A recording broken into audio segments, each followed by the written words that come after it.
Let me introduce, going down the line, Tim Tulloch from Hootsuite, Rachna Choudhry from POPVOX, Seth Bannon from Amicus, and Richard Hartman from the cleverly named OhMyGov.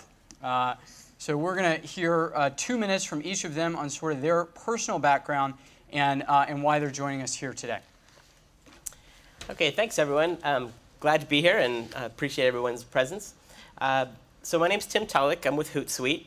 I had originally studied English literature at the University of North Carolina. And it kind of got me into a publishing background. So I originally was working for magazines, newspaper companies, etc. But I was always more fascinated with the technology side of things and also kind of how people are getting their messaging out. So I ended up working at Endeca and Verity and some other software companies. And a few years ago, with the massive growth of Twitter and Facebook and everything, I decided to move into social media. And so that's how I arrived at Hootsuite, where I've been for about a year now. Great. Hi, I'm Rachna Choudhry. I came to found POPVOX based on my own experiences. I was an advocate and a lobbyist for almost a dozen years. And whenever I'd go to the Hill or whenever I would be asked to do grassroots advocacy, I would get frustrated and wish for a platform that was neutral and nonpartisan and brought transparency and accountability into the grassroots advocacy campaign model. And finally, someone said, well, if you're looking for something like this, why don't you go build it yourself? So I connected with a congressional staffer named Marcy Harris, and in 2010 we quit our jobs to build POPVOX, and we've been live since January 2011. Hi everyone, my name's Seth Bannon. I'm the founder of Amicus. My history in the advocacy world started off when I was pretty young. When I was a kid, my mom was like the great advocate in my life because she would do things like organize our neighbors to do a letter writing campaign to our local congresswoman, which is a small thing, but when you're young is like a big, amazing thing. And then when I was 12, we were living in a house that was powered by propane gas, and there was an explosion, and she was in the house at the time and was left with nerve damage and brain damage and post-traumatic stress. And afterwards, she wasn't able to do the things that she was before. And so she'd get depressed, and I'd get depressed, and so I started to do those things for her. I would say, hey Ma, I wrote Congresswoman Delora, or hey Ma, I convinced someone to call their congresswoman. And I realized that there were lots of people in her situation who were faced with injustice but couldn't advocate for themselves. And so I decided that I wanted to become their advocate like I was my mom's. This led me to found a couple advocacy nonprofits. I worked on a ton of political campaigns. I worked for the president in 2008.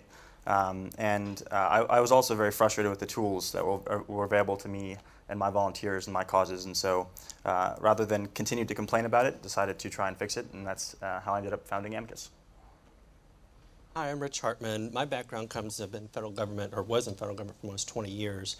My background is mostly from this perspective in healthcare and healthcare policy. My last assignment was the director of and oversaw the largest integrated healthcare system in the nation, the VHA health policy. And when I was either testifying before Congress or meeting with staffers or things of that nature, I'd always have to fight this one compelling member that represented over 7 million veterans and the quality care and access to care that they had and they were provided. So at the time, I was also asked to create what was called the Office of Rural Health. And what we were trying to do at the time is figure out how can we reach these geographically isolated veterans. At that time, Facebook, Twitter, and these social media platforms did not exist. So how people voice were just how described up here. They wrote letters to congressmen, they talked to their senators, or they either testified. So when we were developing the Office of Rural Health, we decided, well, how can we get these people to talk using new technologies? But more importantly, and what we'll talk about, at least from OhMyGov's perspective, is how can we listen to that conversation to gain insight? So when I used to testify, if I could have the information now that it's so available, and if we can mine it properly, then I can gain insight to write effective policies and to create effective e-advocacy. So that's sort of my background and why I'm here. So we created OhMyGov originally as a media company and found out that people don't want to share their stories. So when the new media platforms that came up, the two prominent ones, obviously, Twitter and Facebook, now people have no problem sharing that, and we basically mine that and provide the information to organizations like yourselves. Great. So thank you for that personal background. What we're going to now do is we're going to do about 3 minutes on each of the organizations they represent. And very excited that each of our panelists have sort of a short demo prepared, so they'll be able to show you some screenshots of their actual tool. And somewhere I think we've got a clicker. And I imagine this is coming up on a screen right now. Yeah, absolutely. And but you may have trouble seeing it from here. Let's see. Should we just stand and? Yeah. Okay. Feel free to move it. Okay. Yeah. All right. So let's see here. Okay. I guess you guys can see this. Okay, right? Feel free to step down. Yeah, I might That's do easier. that. Yeah. Okay. Let's see here. Okay. So where do I need to aim this? Okay. Just a little bit about everything. Okay. Oh, perfect. Fantastic. Yeah. Thank I you might so just much. come back and sit here. Is that okay? Yeah. Okay. Now that I can see it, that's great. Okay. So yeah, just a little bit about Hootsuite. You may actually have already heard, or I've actually talked to a lot of people here that are actually using Hootsuite, which was really nice to hear. And we should change that slide. We just crossed our 5 million user barrier. So thank you. Thank you. So people use Hootsuite for social media dashboard. So if you're using Facebook, you're using Twitter, you're using LinkedIn, you want to be able to monitor what's going on. You want to be able to engage in the conversation. You want to be able to advocate your messaging, et cetera. And Hootsuite's a great platform to do that. And we have what's called a freemium model. So there's, the vast majority of our clients use a free version of the software, and then there's upgrades available after that if you need it. But it's a very dependable platform. It integrates with all the big social networks. Tim, can we just pause? Raise your hand if you personally use Hootsuite. Well, you got a lot of fans. Great. Here. Thank you very much, all of you. That's nice. Okay. So let's see. Next. How do we move this slide? I'm pressing the forward button. It's okay. You mind just advancing? Yeah, it can one you just slide? advance it? I only got 3 slides, so.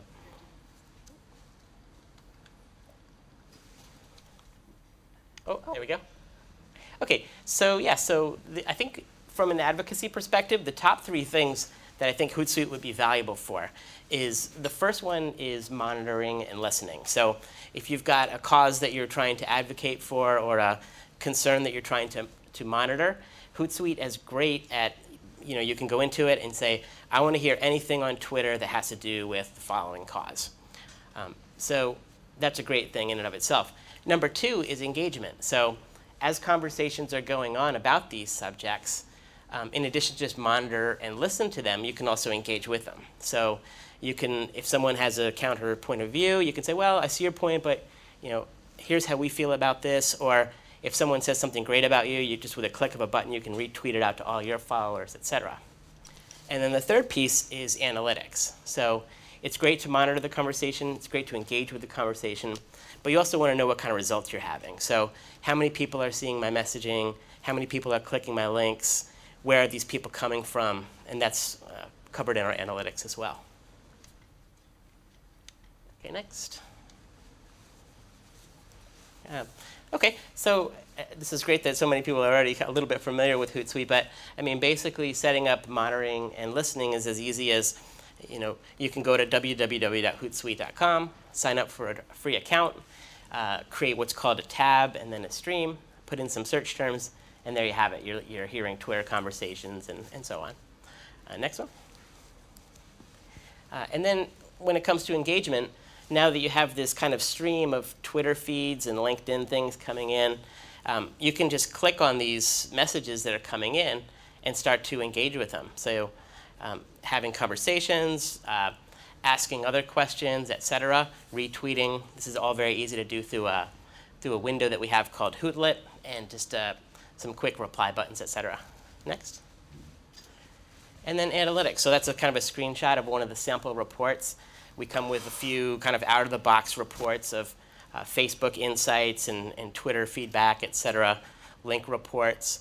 And we also give you about 40 different modules you can pick and choose from to create your own custom reports. So I think that's it. Can you click the next one? Yeah, so that's it. And I guess we can cover Q&A later, right? Yeah, we will absolutely do it. And, and I'm not sure this clicker's working, so maybe just say next when you're ready for the next one. Okay, so you weren't actually. I was doing stuff, but I'm not sure. No, we'll go with the low-tech route. No, that's good, and this really feels like we're sitting at home watching. Or blink a couple times when you're ready. Folks at home will have no idea what we're doing. So POPVOX is a neutral, nonpartisan platform. We all know that Congress is over capacity, so this is our slide to remind people. So messages are coming into Congress. There's 300 million messages that come into Congress every year with no way of verifying who these people are writing to Congress. And that's what POPVOX has set out to take on to make sure that these messages are verified and are held accountable. Next slide. So this is how POPVOX works. If you go to popvox.com and click on the bills page, what you see in real time is the bills that are going to be voted on before Congress. Unfortunately, Congress is in recess today, so I can't show you any bills of what's happening right this moment. Next slide. But what you can also find are bills by issue area. So I thought I'd pick an issue area that most of you probably don't know about, and that's animals. And this bill, the American Horse Slaughter Prevention Act, which would ban the human consumption of horses in the United States. So you can learn about this bill, and most of you probably didn't know about it until I just said it. And you can learn about what the bill is about. And next slide, please.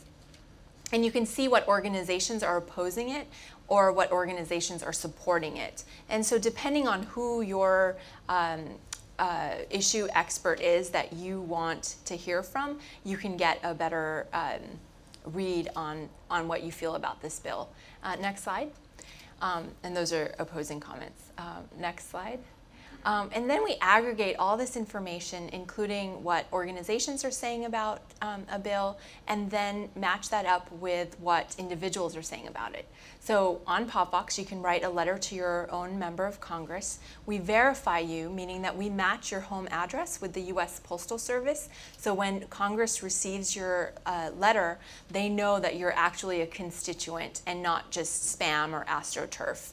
And then we aggregate every single message coming through our system into one place. So in real time, Congress, the media, other individuals or organizations on both sides of the issue can see a pie chart and a line graph showing support and opposition for a particular issue. So in the case of the American Horse Slaughter Prevention Act, you could see, I think it's about 75% of people that have weighed in using the POPVOX platform support this bill. Next slide, please.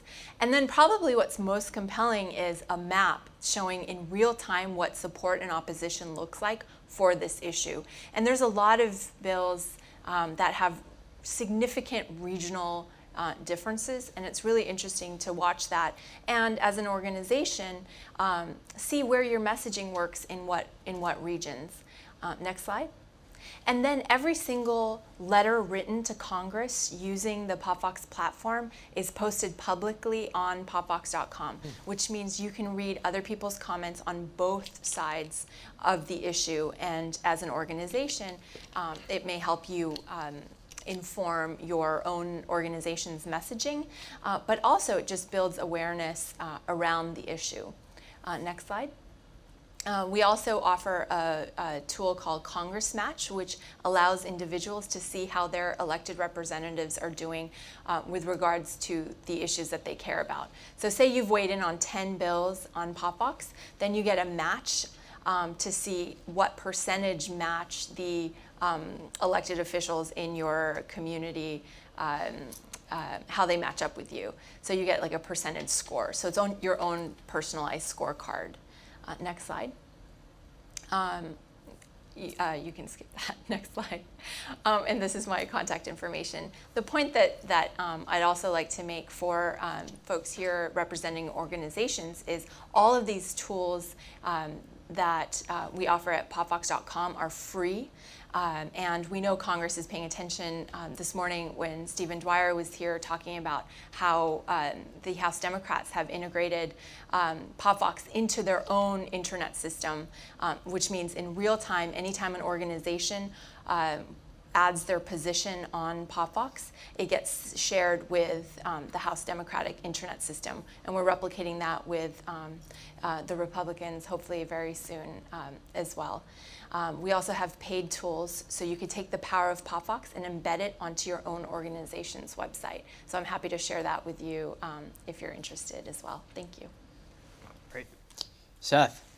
I'm gonna stand up so I can see all of your lovely faces. And I'm gonna tap my left foot twice when I want the slide to move forward. No. So you can jump it forward twice. 1, 2. So like I said, I've been really frustrated with the technology that's been available to me as an advocate. And there's sort of 2 big issues that have been problems. One is that it's really hard to do anything but stranger to stranger outreach, right? So typically we rely on someone calling someone they've never met on their cell phone, probably during dinner, and annoying that person. And there's never been a way of sort of making friend-to-friend outreach work at scale. And the other problem is that it's really hard to turn supporters, especially casual supporters, into fundraisers and advocates and guide them to do something that actually makes an impact. And so, next slide. Those are the sort of 2 problems that Amicus solves. So first, it makes it really easy for supporters of an organization to reach out to their friends, and then their friends of friends, and then their neighbors about a cause they believe in, either to try and get them to support legislation, or to try and get them to join a mailing list, or to try and get them to donate money. And then the second thing we do is we make it really easy for supporters to actually contribute and volunteer from their own homes in a fun, gamified way. And so I'm going to show you how we do that. So the first thing we do that's really cool is a supporter can log in using Facebook. And then we take their entire social graph, their network of connections and friends, and we map it onto an offline data set that's comprised of registered voter and consumer data. So this way, we know that their friend online is this friend offline. So if you go to the next slide, you see we rely on them to actually confirm the match. And what does this allow us to do? So if you go to the next slide, it allows us to then have that supporter from their own home reach out to their friends that your organization wants to talk to. So if you could imagine getting everyone you want to talk to, all say 30,000 names in a bag, and then getting all of your supporters in a room. And if you could reach into the bag and pull out a name and say, who knows Kevin? And one of your supporters says, I know Kevin. You say, OK, great. You reach out to Kevin. That would be amazing. And outreach would go far more successfully, but it's just not workable. Amicus takes that process and automates it and puts it in the cloud so that volunteers can do it from their own home. And so this, for instance, is one of the ways they can reach out. They can actually make a voice over IP phone call using a script that you've generated for them. The other ways they can reach out is they can easily send email to their friends. They can send actual physical snail mail postcards with their Facebook photo on one side and your message on the back. The idea is to take the social media information we have and enable it to turn your supporters into advocates, but have those connections be very personal.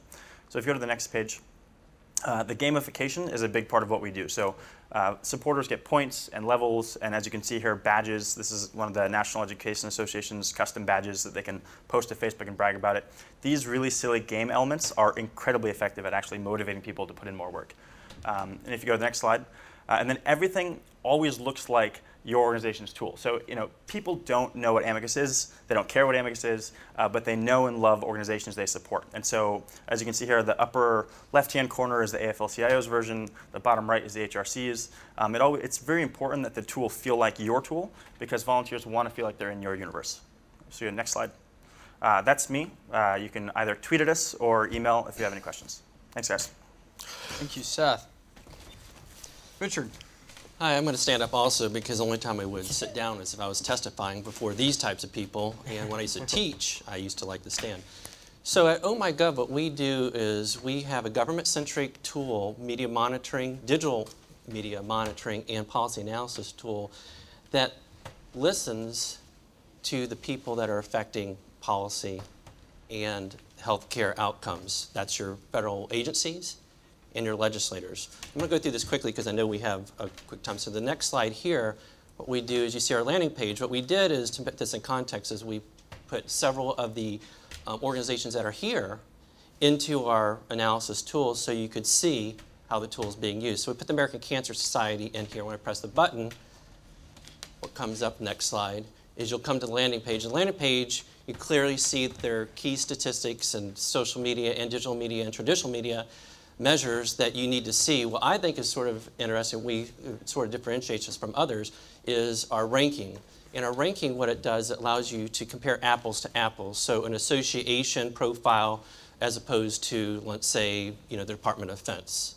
So in this particular case here, you can see in the middle that the American Cancer Society has a good profile rating, but then also on the middle side, the far right, you can see how you compare to your peer group. If you go to the next slide, this is the comparative analytics. And comparative analytics, again, differentiates on. You see in the left side, you can go through just like if you're doing a travel, creating your travel plans, and click the things that are important to you. In this particular case, what we did, we put the American Cancer Society in here, we put the colon Cancer Alliance, and we also put the American Psychiatric Association. So you could see here what we focus on specifically were Facebook daily growth. So you can see that everybody here has growth. That's positive, but one's doing it a little bit better. So what allows you as an organization to see where is your performance on the outreach, on the social media monitoring, the listening side of the house, and how do you compare to your peers? Since your peers are here and you're working together, you can reach out to someone that you didn't know that was doing a really good job. You can ask, what are those best practices so I can use those in my e-advocacy approaches. If you go to the next slide, I basically said I want to follow the American Cancer Society. So I put it in my dashboard, and again, very quickly I can see that organization at any organizations, either federal government, politicians, or trade organizations, things of that nature, so I can see very quickly my performance against theirs. Now, what I want to talk about, since I'm a policy wonk guy, not more of a technocrat, is that I plug in Obamacare in our media analytics side. So our media analytics side is where we do the learning portion. So if you click the next button, I've clicked on Obamacare. But what I want to focus in on here is what are the presidential candidates saying about Obamacare? And what are the public saying about Obamacare in relation to those candidates? If I click that button, the search tool, go to the next slide, we see there's a lot of dialogue and conversation with Obamacare. And in fact, what I'm seeing here against traditional media and social media, that there's a lot of Twitter mentions that are there. And also you can see too that the retweets, that there's engagement. So that stands out very clearly. Well, I said, well, why don't we look at the more formal term of Obamacare, the Affordable Care Act, and let's see how that resonates. So if you click the button, it's a complete difference. It's not even 1% of the mentions that are there. So what does this tell you from a policy perspective? It tells you that language matters. That when you're doing e-advocacy, if you have tools like this, just think for all the, either the phrases or the words that you use, wouldn't it be nice to have a tool like this that you can look in and you can say, does it sticky or not? Instead of you're wasting the information in that time. So you click the next slide. I thought that was important. Then, of course, there's lots of ways to slice and dice, and just, like you all are doing, we can see where the messages come from. This is our political portion. So when Obamacare is being talked about, it's being talked about the GOP. Not as much as you can see it's red as the Democrats. And you can also see where those messages are coming from. There's more to it. If you click the next slide, this here is just our engagement side. So really the message I want to say is that you listen, learn, and you engage with our tools. This platform here, I took the term sugar, what was it? I can't even read it. Is it corn syrup, which is sort of related to healthcare with you guys that are out here. And what does that reach? So if I click the next button, a lot of our platforms are the same. They have the demographics. But here's that engagement part, same like Hootsuite. So if I want to either reach out to that person immediately, I can do that. Or as for me, when I used to do be a supervisor manager, I could just task it to the person. So if you go to the next slide, I think what I want to try and get across is that when you're doing e-advocacy, there are several tools that make a comprehensive campaign or strategy. The media analytics side of it is one part of that. And it allows you to listen, if you click the next slide, learn, and the next slide, to act. So thanks. Great. Thank you, Rich. Let me first, before we dive into follow-up questions from the panelists, just ask you, raise your hand if your organization's on Twitter. Okay, great. And then raise your hand if you have less than 10,000 followers, Raise your hand if you have more than 10,000 followers. Okay, so we've got more people here with less than 10,000 than more than 10,000.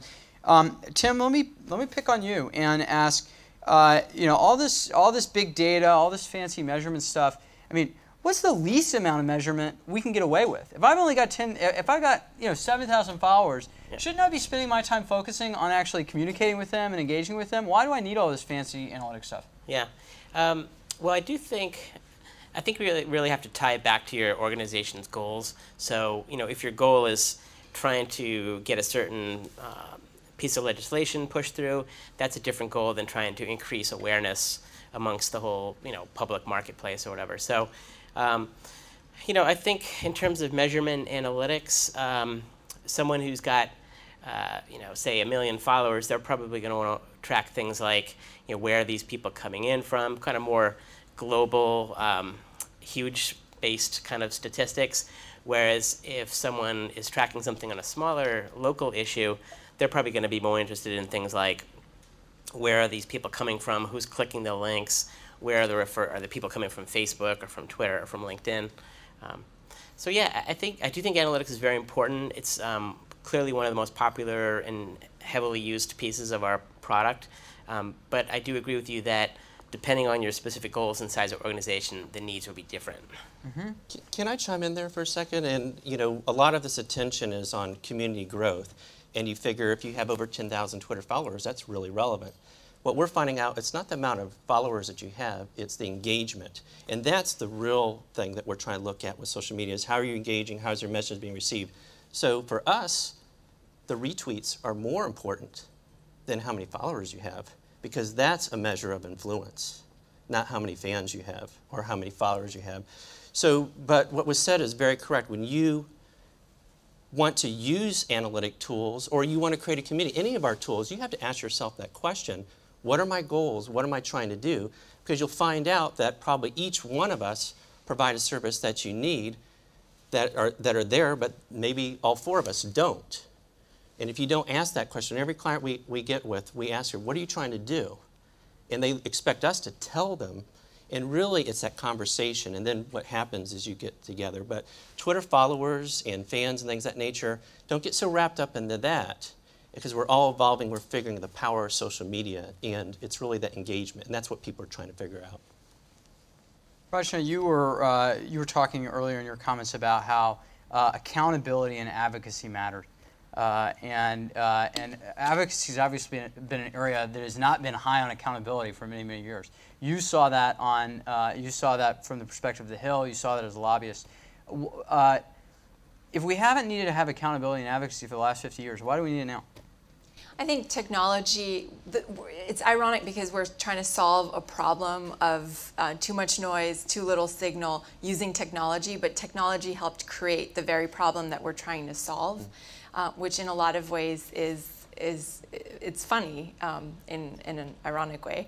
But I think the issue is that Congress is being bombarded and they're overwhelmed and more overwhelmed than ever before because technology has made it so easy for anyone to sign a petition or send a form letter into Congress. But people aren't being heard. Those messages aren't being heard because anyone can sign a petition saying Mickey Mouse and I live on Main Street, and there's no way for Congress to differentiate that and an authentic voice. We've all heard personal stories, and you all have heard personal stories and shared individual experiences. That's what Congress needs to hear. And cutting through the petitions, cutting through the form letters, and giving Congress that very tailored message of what they can learn from their own constituents is key to moving legislation. And that's what Congress wants to hear. That's what advocacy groups want to use in their own message development. To create a technology tool to be able to do that simplifies the entire advocacy process, not just for Congress, but for constituents who, quite frankly, have been burned out from signing all these petitions and then never hearing back from their member of Congress. And then as advocates with limited resources, just being able to have accountability and transparency in the process gives them more credibility amongst their membership, but also on the Hill. I'm smiling and I'm sort of looking over at Seth, because if Seth is successful, he is going to take 300 million messages into Congress and make it 500 million. Seth, why are you adding to the noise? Well, so, I mean, it's funny. Going back to my mom, back then you would write a letter, maybe send an email, right? It used to be very personal. The way organizations organized is they would go out and they'd get someone and they'd put them in a community, and that person would go and knock on doors and get those people on board, and then those people would write their congressman. And then Facebook came and Twitter came, and everyone got really excited about the idea of getting 1 million messages in.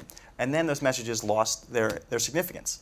And so I think a big part of what POPVOX is trying to do, a big part of what we're trying to do, is to combine the scale of the internet and the web with the intimacy of someone writing a letter, right? And so we built a tool, it's called patch-through calling, where if someone has a friend and they're connected to them over the voice over IP platform, and they say, we want you to contact your congressperson about this issue, and the person says yes, they go, okay, great, I'm hitting pound, you'll be connected right now. And they can hit pound, and their friend is connected to the congressperson, and the caller is connected to their next friend. Or they can say, hey, we really need you to send a postcard into your congressperson. And if the person says, sure, I'll do that, they say, okay, great, we'll generate it for you. And then we automatically send a postcard with their friend's Facebook photo on it to their congressperson, right? And so the congressperson sees the constituent's face on the card. And so the idea is, how do you combine the scale of the web with the intimacy of these asks like they used to be? And if you can combine those two things, you have a really, really effective force. And you and Rachna are going to have really, really effective businesses. You're going to just keep sending more, and Rachna's going to help Congress figure out how to sort through it all. I'd love to maybe just go down the line, but while we're talking about analytics, Rich, maybe you start us off on, part of the value of analytics is it influences action, right? Like, I mean, it's one thing. I mean, interesting data points or a curiosity, data points that push us to one action or another really have real impact on the outcomes of our campaigns. I'd love just to hear maybe kind of a use case from each of you of how the analytics of your tool has actually helped one of the users of your tool do something better. So maybe just kind of a specific, quick case.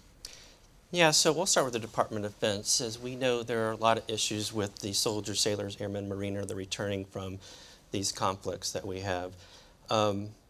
But what we fail to recognize is that it's just not the military member, it's the family member. So like for you all, you want to listen to the patients, the providers, and the caregivers.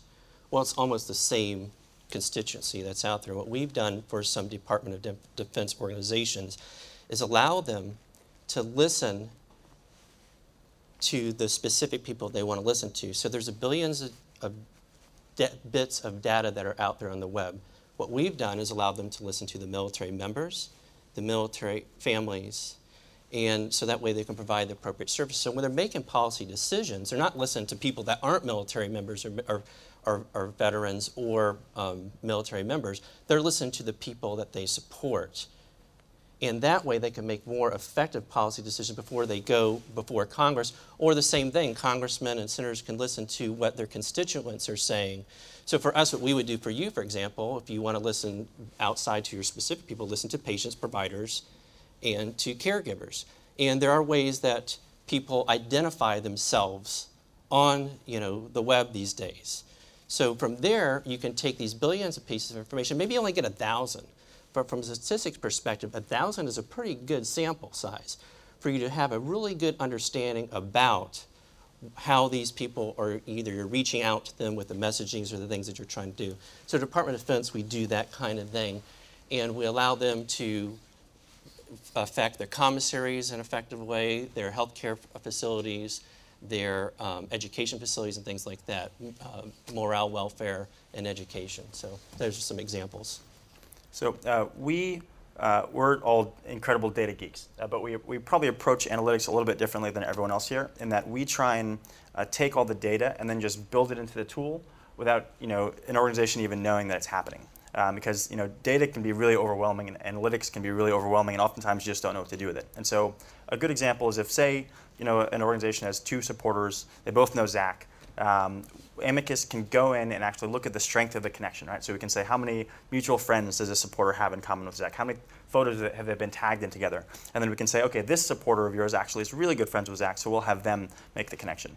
By combining, all the social data from Facebook with all the offline data, you can not only help an organization figure out which of their supporters should reach out to which of their prospects, but you can actually help them decide who their prospects should be by looking at all that data. And so we sort of take an approach where we just build it all into the product and you don't even know it's happening. So for us, we have analytics on the internal side and as well as external. Organizations that use POPVOX's Pro tools get to see a download of who's taken action and the conversion rate within the tools themselves of people that started to write a letter to their member of Congress and who finished the entire action process. But I think more importantly, the analytics of the aggregate data around a specific piece of legislation is significant to a lot of organizations and to members of Congress. And the example that I like to use is a bill, the Mobile Information Call Act, which was introduced last year. And what it would have done was to allow companies to robocall your cell phones. And it had the support of the Chamber of Commerce, various banking associations. It was a very popular bill amongst a lot of lobbyists in DC. And an organization, a volunteer organization, took POPVOX's tools and began using it to spread awareness about this bill and to invite individuals to write a message to their member of Congress opposing it. In a matter of a couple weeks, we had about 10,000 people that had come onto the POPVOX platform and opposed this bill. And we sent these letters, verified the individuals, sent the letters to Congress, and then aggregated that data on POPVOX. And a month later, the member that had sponsored it actually pulled his own bill. He withdrew the bill, saying that he had heard from grassroots, and the grassroots really overwhelmingly opposed it. And that's a really good example of what quantified, aggregated, accountable grassroots advocacy can look like. Yeah, so the original question was how have clients use analytics to do something better? One of the very common use cases we see that is almost universal across range of size of industry, so if it's a small company or a big company, and also across industries, so whether it's a pharmaceutical company or an advocacy organization or a big financial firm, and this common theme is trying to do more with less. So department's been cut, we need to hire more people, but that being said, we don't have the budget and we have all these social networks we're trying to get out to. So I think one of the common ways our analytics is used to help there is, departments can say, here's what we're going to do. We're going to take some steps on these sites or in the action of this type. We're going to measure it and see what works and see what doesn't work. And so we have literally dozens, if not more, organizations who are now kind of doing things in a little bit different way because they've been able to say, Twitter is great for these types of things.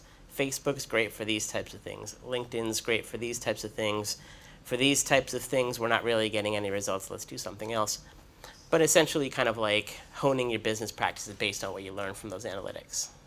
And let me put you on the spot here. There's been some analysis in the media of the Obama campaign versus the Romney campaign on Twitter. The Obama campaign tweeting a lot more frequently. Who's got the right approach? I got to say both campaigns are doing a great job this year. I would say in the last election, it was clearly I think the Democratic groups were doing better, but this year, I mean, they're both outstanding. It's really, I don't want to kind of be wishy-washy and not take a stand on it politically, but I'd say they're both fantastic. 5 times a day or 15 times a day? What's your recipe? What's your recipe for success? I would say, within reason, less is more. And the other thing is, and I'm sure everybody's heard about this who's using Facebook, but there's all sorts of articles coming out saying political posts are testing Facebook friendships. I'd say on an individual personal level, keeping the political rhetoric to like a minimum is pretty good, But, Yeah, there's been a lot of examples where kind of people hitting the mute button if there's too much going on. But I think the national organizations are doing a pretty good job of not overdoing it. Rachna, let me ask you, you've sat in the chair of your customer. What's the best piece of advice you have for a communications director, communications manager who's working on an issue, who has so many tools to choose from, but who ultimately is trying to get a bill passed through Congress? That's the job they're trying to do. These things are just tools to try to help them do that job. What's the advice you would see from your vantage point, where you've seen so many different organizations working with different tools trying to solve this problem? I think knowing which tool is the best one for what it is you're trying to do is an important skill set to have. Like, this is good for this, that's good for that. But from my own experience as an advocate, it's important to know, yes, grassroots advocacy is one thing, but then telling other people about it and making sure everything is shareable is perhaps equally important. When we built POPVOX, we made sure that all of our advocacy tools are shareable on Twitter, on Facebook, via email, so that when someone takes the time to write a story to their member of Congress about their own personal experience, they can also share that with their friends on Facebook, and let that be the way to move your legislation forward, right?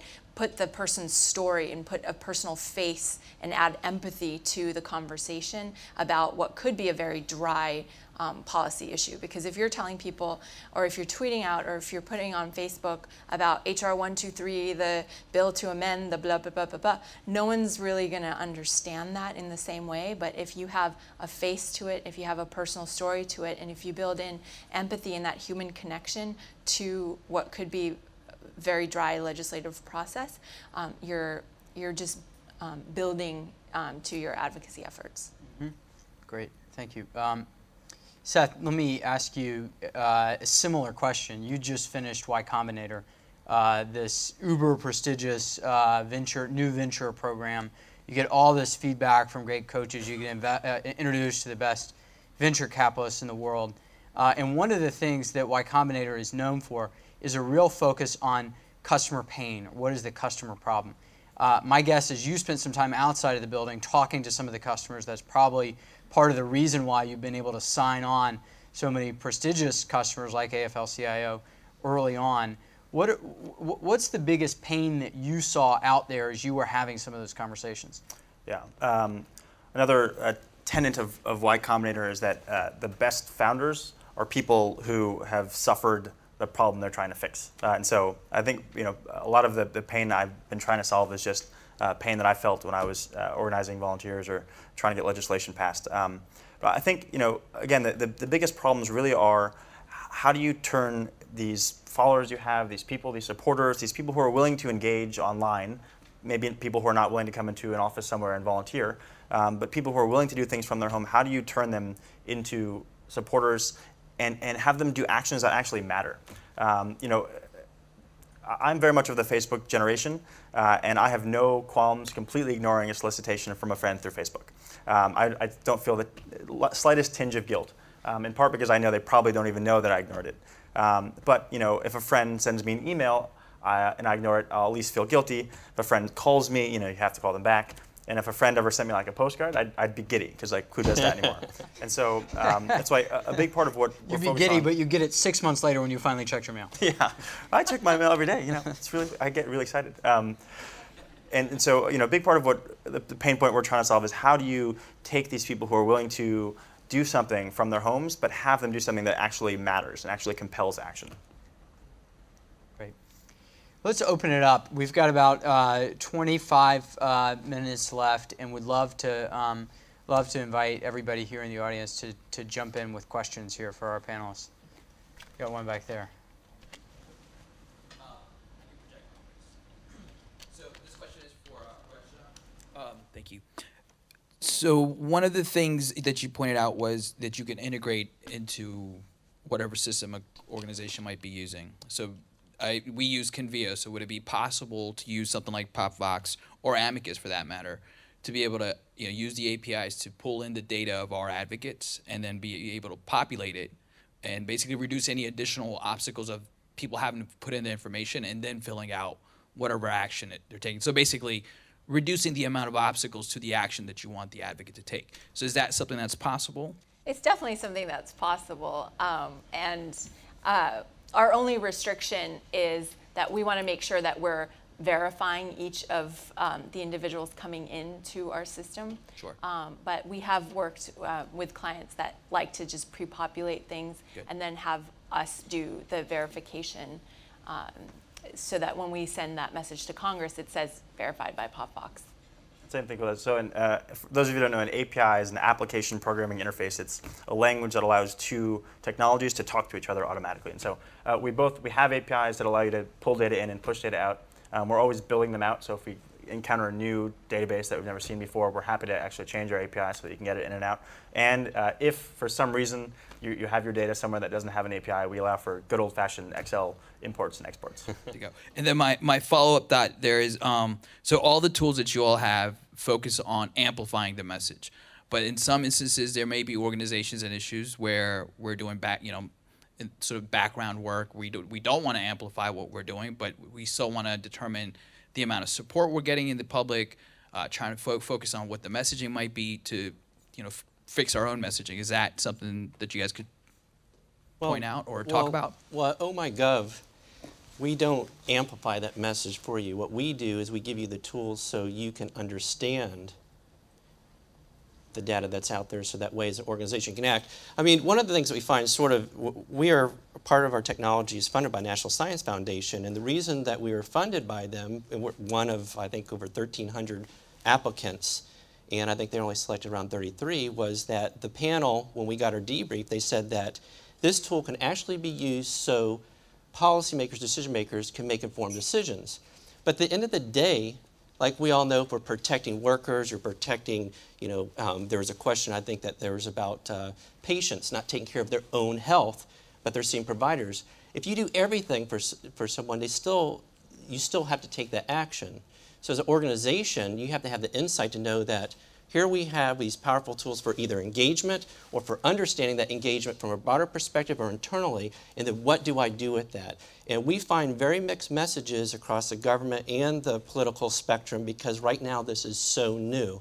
People are still building their communities, much less understanding them. I just make the point that I think technology adoption in the advocacy world may actually lag a little bit behind the business world. And in the business world, we see very different sets of tools depending on the size of the organization. So, if you're McDonald's, you got stores all over the place. You got tens of billions of dollars of revenue. You're using industrial strength or enterprise software tools, ERP. Blackbaud, which recently bought Convio, which you mentioned, is sort of the ERP, that level tool of the nonprofit world and the advocacy world. As you move for smaller organizations, you don't need that level of complexity and customization in the tools. So if you're a really big organization, market research critical to what you do, and you may want to be thinking about industrial strength, sentiment monitoring, market research type tools, and there's a whole host of people out there competing for your business and pushing each other in a very positive way to innovate on the bleeding edge. And then I think there's other sets of tools that are more practical and execution focused for the folks that have less resources in terms of budget and staff time. And you want to be very deliberate about which of the tools you pick and how you match that to your organization's need.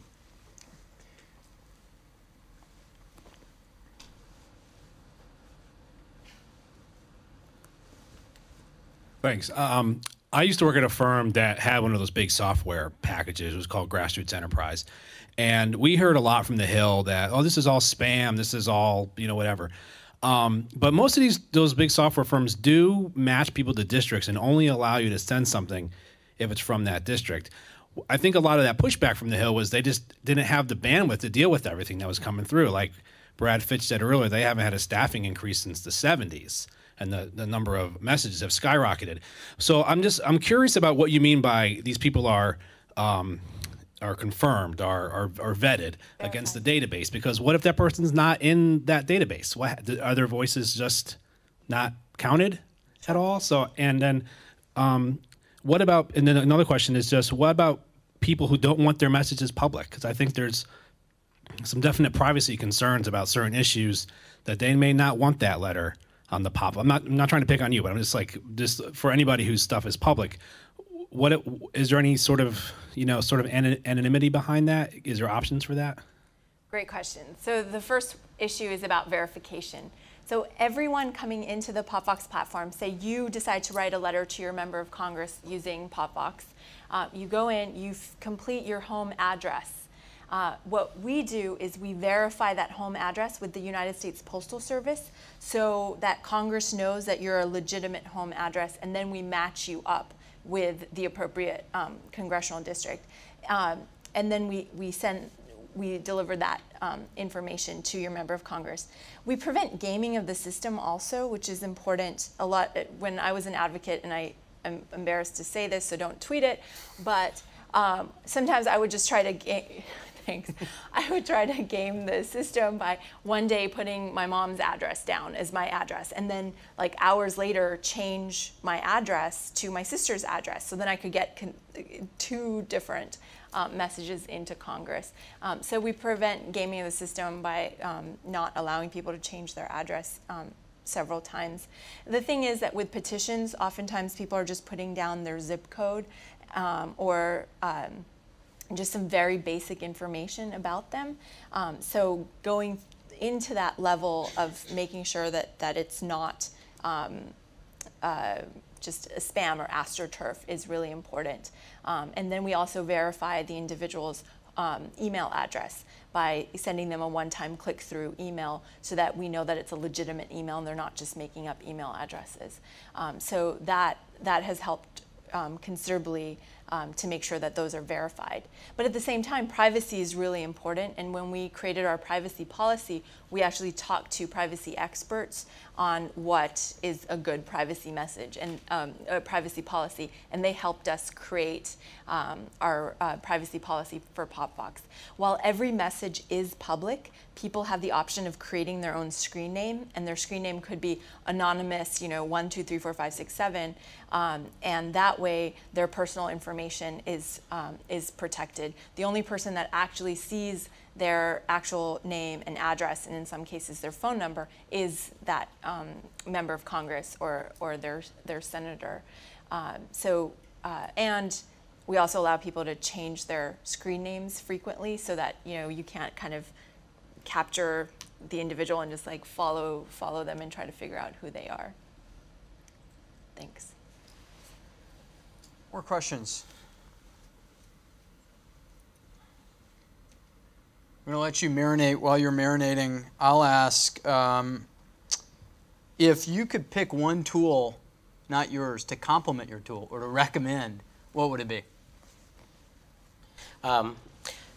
We integrate a lot with various other analytics tools. So we provide a pretty good amount of analytics, but for huge enterprise clients that are already using, say, something like Web Trends or Adobe Omniture or something like that for a big enterprise analytics venture, that's a pretty good complement of Hootsuite if you have the need for that. Got it. So your one pick is an enterprise web analytics tool to complement. It depends on the size of the organization. It could be Google Analytics for a smaller organization. That's a very common one as well. Okay. Yeah. Rachna? POPVOX just does advocacy. So for us, we want to work with as many tools as possible out there. We don't manage people's databases. We don't want to be in that business.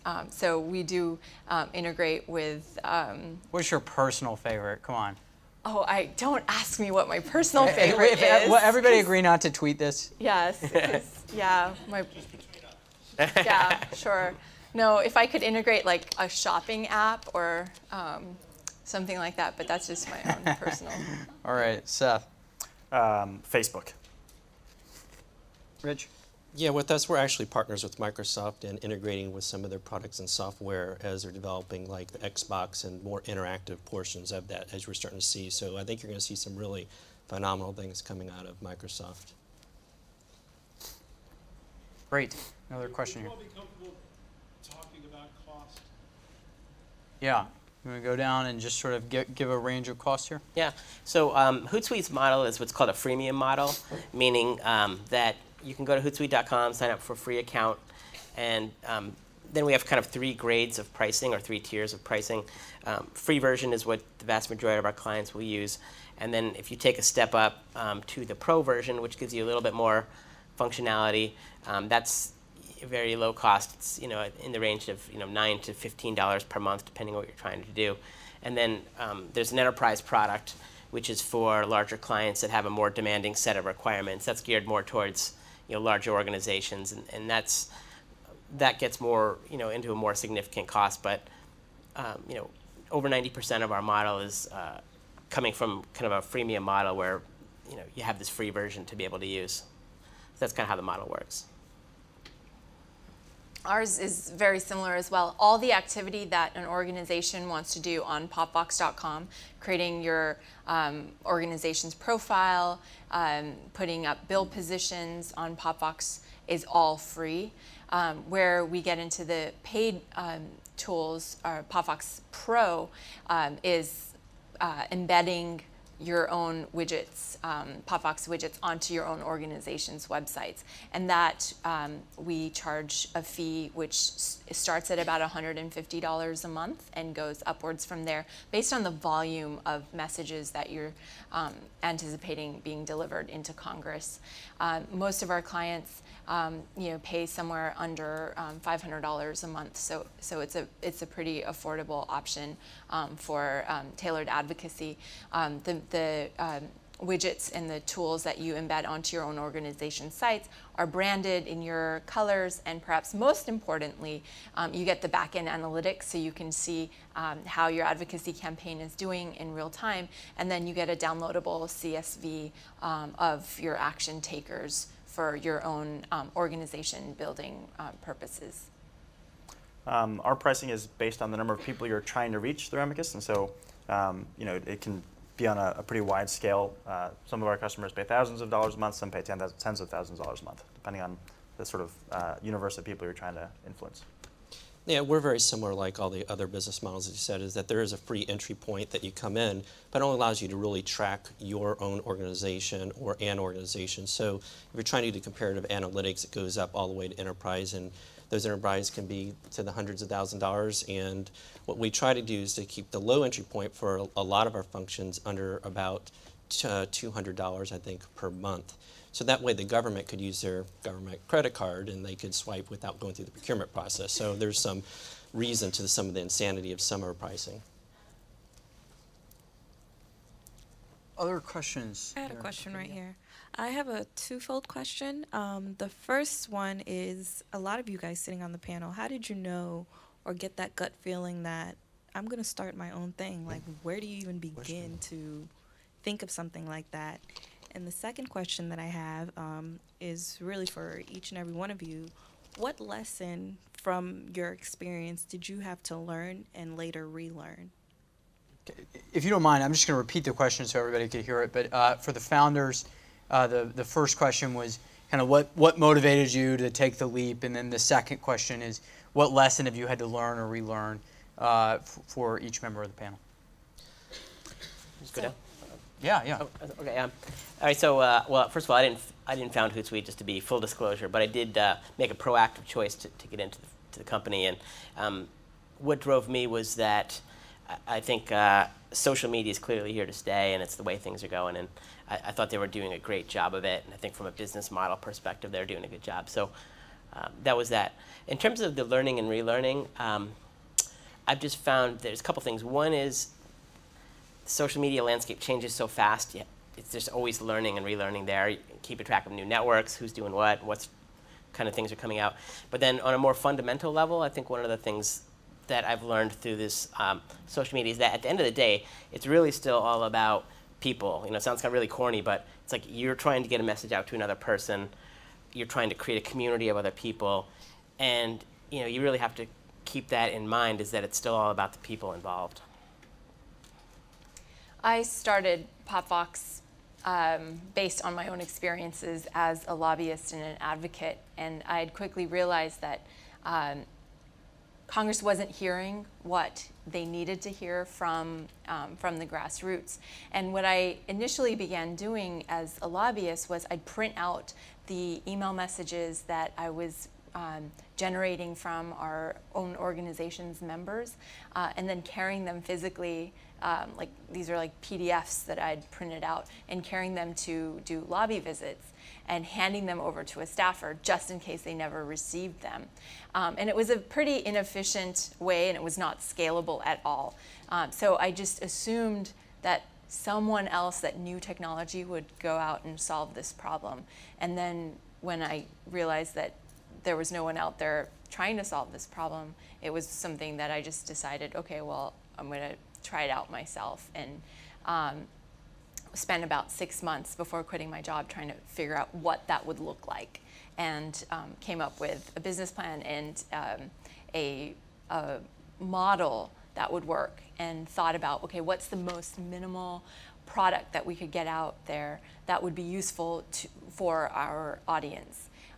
And set out to go build just that, and actually teamed up with great technologists that knew the technology aspect of it. I knew what it would look like, but I just didn't know how that could be built. So teaming up with the right people to do that. And since then, we've adopted this very lean startup model of coming out with a new feature, testing it out, talking to our users all the time. Every email message that goes out to POPVOX's users has my name and email address attached to it. So I get a dozen emails from users at the least every day. And then we also do product testing at coffee shops. Every coffee shop in DC has someone connected to government or Congress or an advocacy organization, or trying to influence politics or policy making.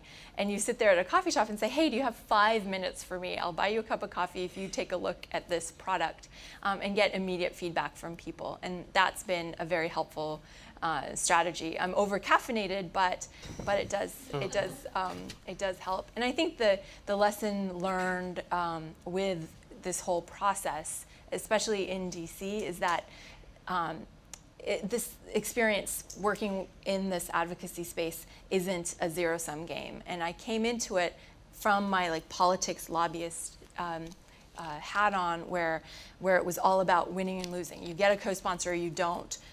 This bill passes or it doesn't. Your candidate gets elected or she doesn't. And that's a very different mindset than trying to move advocacy strategy or trying to build a product for the long run, because then you have to think of failure as not like the end of the road, but just how do you pivot, how do you come up with strategy that can get you to the next level. And if you fail, good, now you know that doesn't work, so try plan B, and if that doesn't work, try plan C.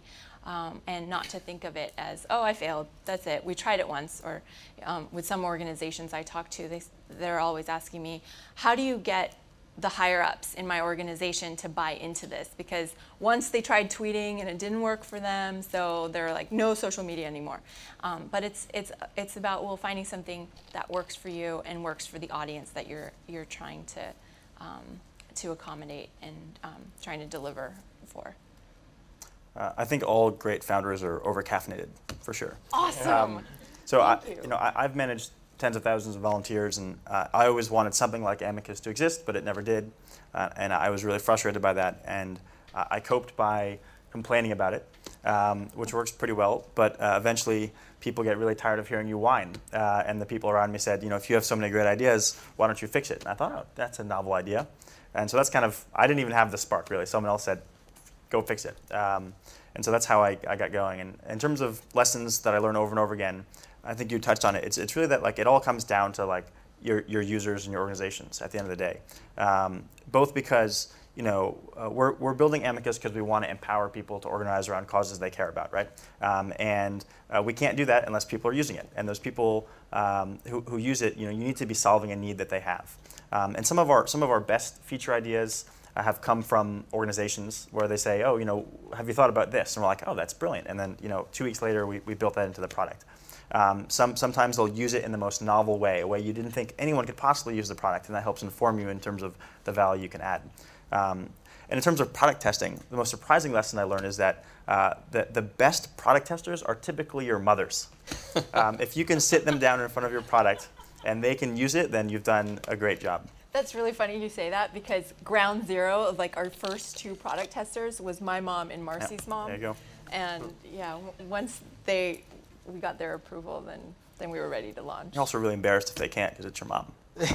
Well, there's a lot of rubber lessons. There's a whole, yeah. So from a perspective from someone that's a Gen Xer here, you can't be the lighthearted, and you can't be weak in mind.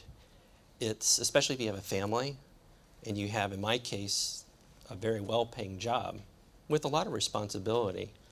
So what you have to identify is, first of all, do you have the right idea?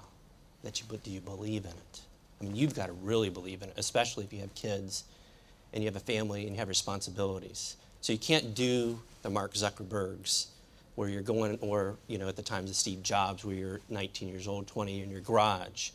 For you to make a business decision, no matter if it's a hot dog stand on the street or if it's a technology business, you have to believe in it. Second thing you have to have is you have to have a good management team. And by the way, these are the things that your investors are going to look for. And the last thing is the ability to execute. So for example, one of the things that we've learned is, when you're strapped, who's going to develop this technology? Is it going to be a United States organization, or is it going to be an overseas organization? And there's pluses and minuses to that. If you go overseas, you have to basically dictate to them. And that's the power of America. What we do, we're innovators. What other people do is they take our ideas, and they're real good at duplicating it, but they're not the idea generators. So from my perspective, someone's probably a little bit older and probably has different responsibilities, is that you can't be weak at heart. You can't, you've got to believe in what you're doing. You've got to surround yourself with the right people and the people that energize you. Like Seth said, is your customers and clients, because you're going to have these ups and downs as you're going through the business to get the money, to make sure that you're making payroll. I mean, those are the things that we think of as small business. And are you going to put your house up, because you believe in this? So when you think about starting a business, believe in it, bring yourself the right team, and be able to believe that you can execute. If you can do that, you'll be successful.